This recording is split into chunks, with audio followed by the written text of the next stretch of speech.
I'm Melanie George. For those who weren't here earlier, I'm Melanie George, Associate Curator and Scholar in Residence, and it is my great, great honor to be sitting right next to the Archie Burnett.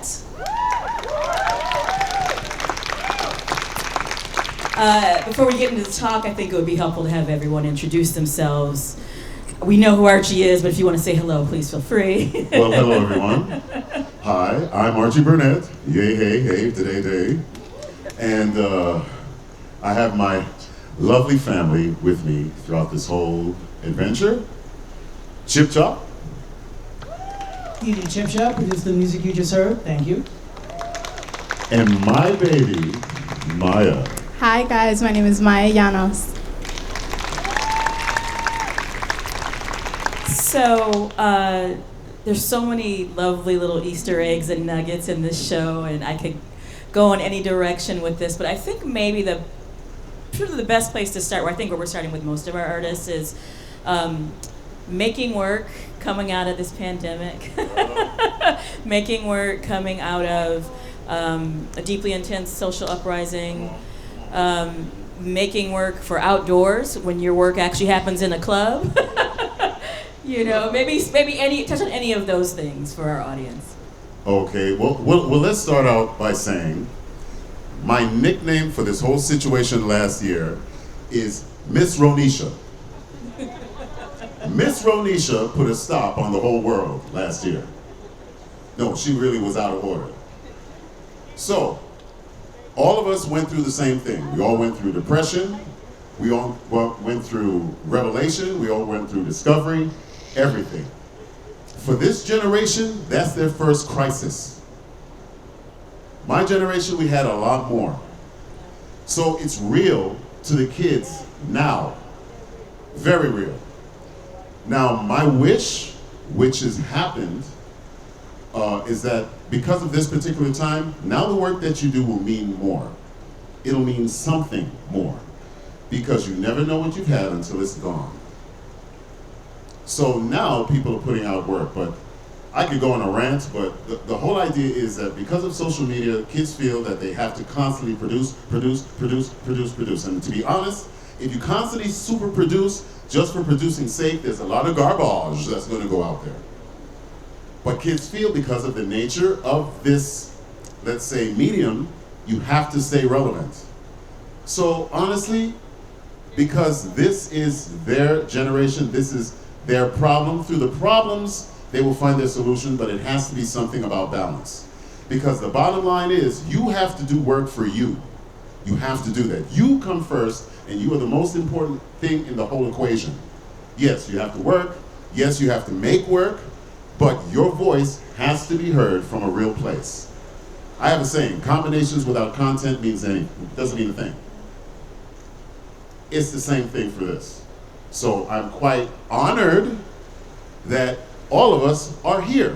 This is a first, you know. For me and my family here is historical. So I want to thank The Pillow, thank everybody involved in order to make this thing happen. Well, and it's historical for The Pillow, so there's a mutual admiration and gratitude happening. Maya, I would love to hear from you on the other end of the timeline spectrum. Based on what Archie just said, what are you feeling coming into all of this making, doing, being right now? It's been very interesting, obviously, for everyone, to say the least, but thankfully I've been around people like Archie Burnett. My parents know him long time, so I've been around really, really great educators and artists that taught me the importance of quality over quantity. So, exactly like he's saying, we're in a state of, we need to put out, I need to get famous, I need to be a TikTok star, I need to become a celebrity. And thankfully that's not my mindset. I don't necessarily care for that.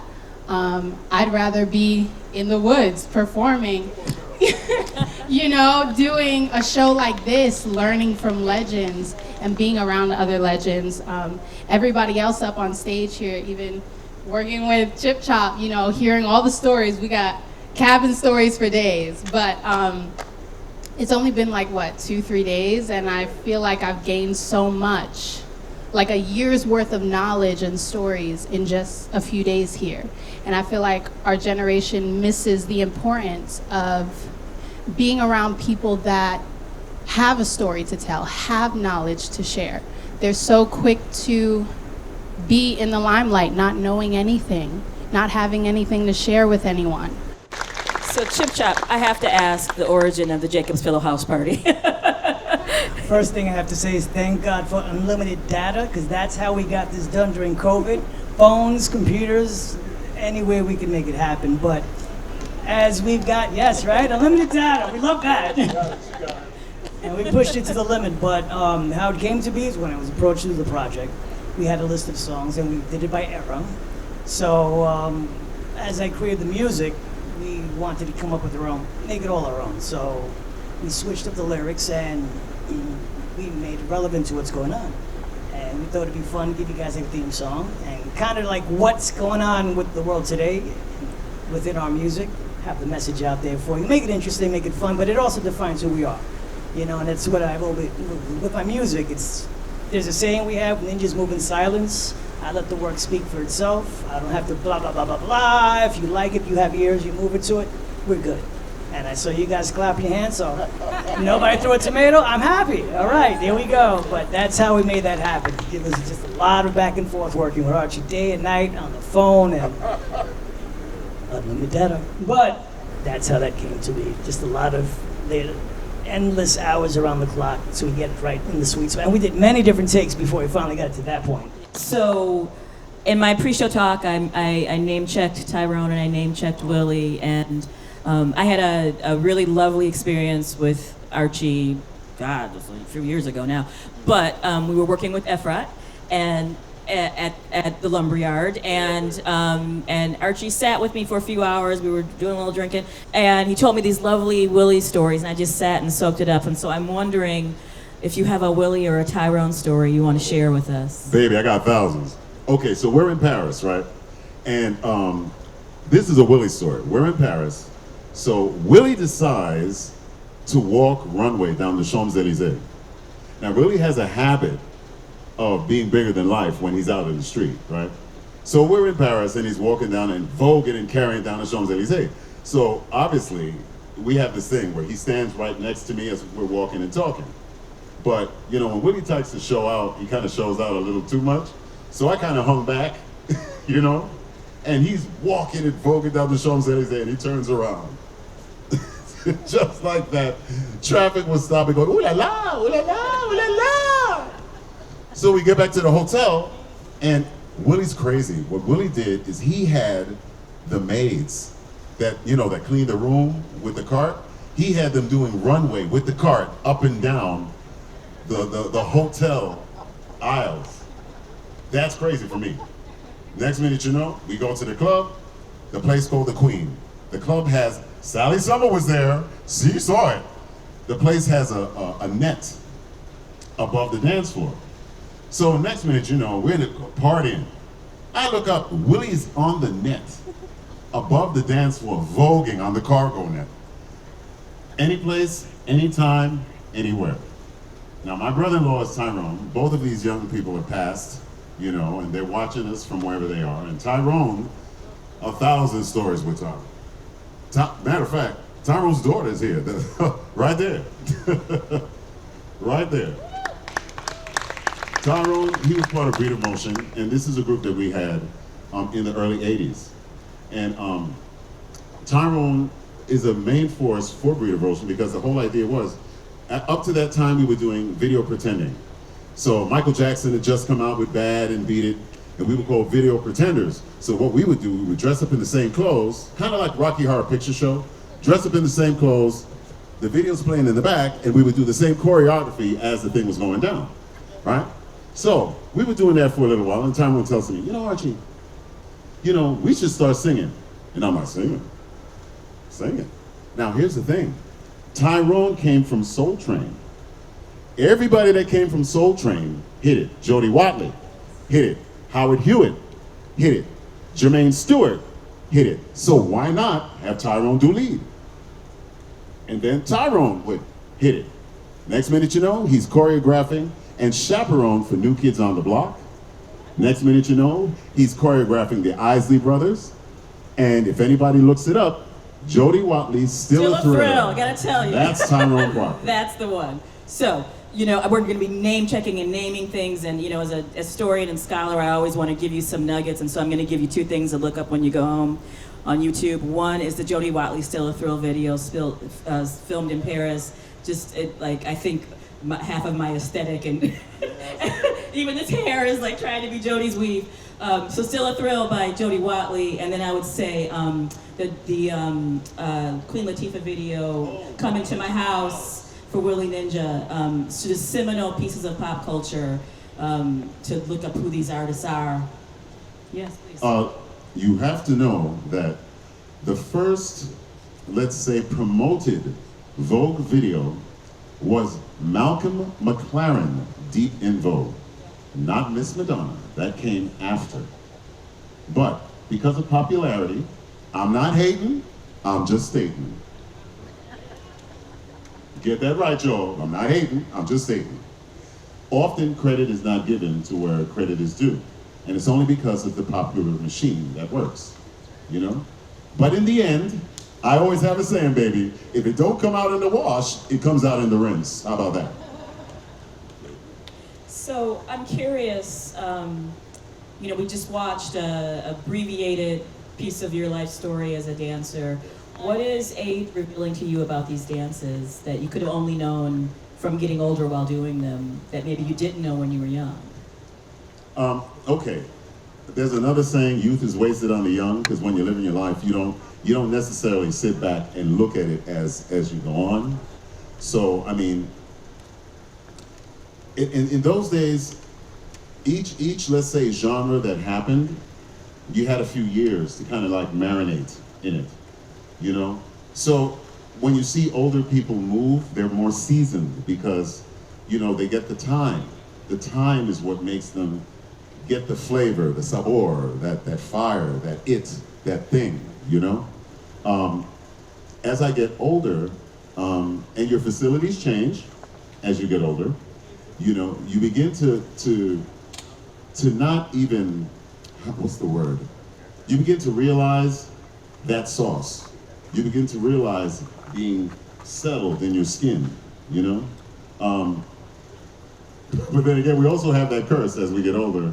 We always end up thinking about all the stuff that we used to do, thinking about the stuff that you didn't have as opposed to the stuff that you do, But, quite naturally, these dances that I see now, my job that I feel right now is to connect the dots because younger people are not necessarily grown up in this culture. So if I see, or let's say if a young person sees me, let's say, do this, all the young person sees is the movement. They don't know the motivation. They don't know why that happened. And I'm a firm believer, and I have to give it up to Sally Summer because, she's the one that gave me this context that, I'm a firm believer. You need to know the story in order to have clarity. So let's say if I did this, it was because I was like, hey, how you doing? But you just see this.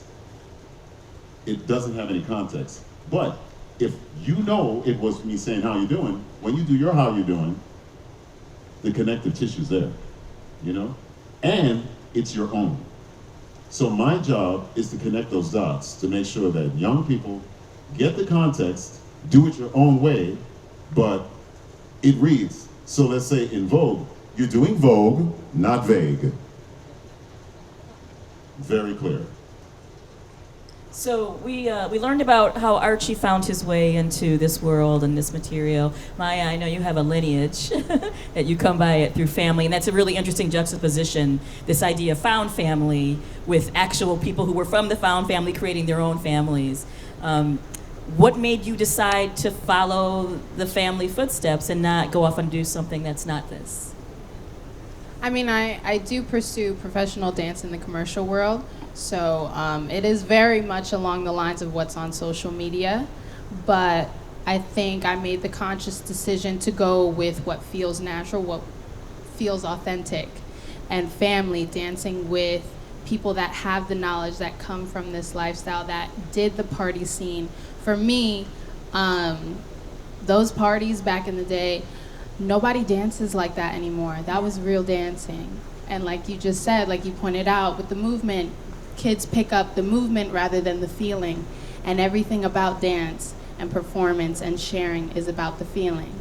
So being around it from my dad being a DJ, hearing the music, you know, it goes over your head because you're like, why is he playing this? I'm trying to watch my shows.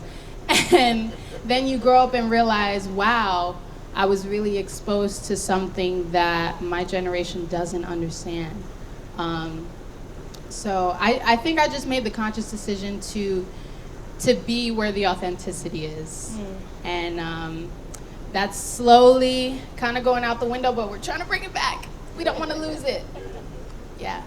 Chip Shop, how did you find your way into this world? And specifically, you know, DJs can spin lots of different things, so why do you spin the kind of music that you spin as opposed to something else? I grew up around it. I mean, I'm from a family of DJs and dancers, and I was 6 years old, and they put me on a milk crate to touch a turntable for the first time, and it kind of just happened. In high school, I wasn't into graffiti. I did do some break dancing, but the music is what got me. And that was my niche. That was my way of expressing myself, and I found my home. And as I got more and more into it, I mean, I've gone through the disco era, the freestyle, the dance, the house. So I mean, I'm a little older than I look, but it just was my way of expressing myself, and I saw the reaction. And my greatest joy, I mean, it was just to watch people come in one way and leave better than they left. Thank me. I used to have people who would go, I wouldn't see them for a couple of months, come back in crutches saying, I had an accident. Your music is what got me through rehabilitation. I would have people that couldn't hear, but they feel the vibration on their chest. And I'm like, just the love that was coming. And that's really what kept me going was, you know, I'd love, everybody has to make a paycheck, everyone has to make a living, but I wake up, it's like, excuse me, I have to make a beat. I was even doing it last night. I was like, till 2 in the morning. I was like, I gotta get some sleep, and that's why my voice is a little hoarse, so I apologize, because we've been screaming all day trying to get these keys right. So that's why I play the music, I don't sing the music, but that's how it happened. It was in my blood, born and raised, and that's how I got into radio, and it just started happening, editing, music. It was just a natural progression, and one thing led to the next, and I just kept pushing myself. They're not kidding about screaming all day. I got here at 10 o'clock this morning, and I walked past the Ruth St. Denis studio, and I just heard this is like shouting coming out of the studio. So that is an authentic point. One of the things that I couldn't figure out a way to work into my talk or the pillow notes because I felt like I didn't have enough space to do it justice is the role of allyship and the very clear representation in the work. And I mean, you're an ally before we were using a word like ally. So I don't know. I'm not even sure what I'm trying to ask you, to be honest with you, Archie. But I would love for you to speak to that because it feels so fundamental to our understanding of family, and it feels so. And the way that you do it, it feels so not complicated. But we use all of these words that overcomplicate it, and so. And you've seen a lot, and you've had a lot of friends pass, and I just would love for you to talk about that. So here's the thing. When you grow up, depending on your situation, you pick and choose your associates, you pick and choose what works for you. For me especially, it's about how you are treated and how somebody treats you. So, most of us were, let's say, misfits, meaning society did not exactly agree with our existence, so to speak. I grew up in a very strict religious household. Now, I'm not damning anybody's religion. I'm just saying sometimes when you just stick to a line so hard that you can't see the forest through the trees, a little dysfunction happens, whether people want to recognize it or not. So for me, I chose my family. Now, I do have blood relatives, and I can tell you right now, if they were on fire, I would not put them out. It's that if you have bad behavior or people who treat you in a way that you don't want to be treated, why do you need to give them the leeway because they're related to you by blood? If your friends don't treat you like that, why should you accept it from your family? Duh.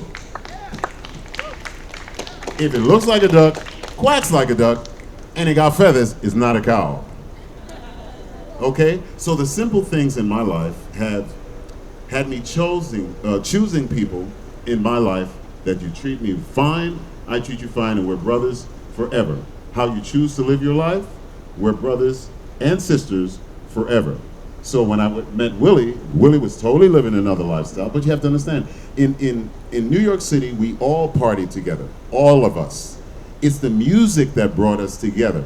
It's the music that put us in spaces where we got to experience other lifestyles, other choices, all of that. I mean, we had everybody in this situation.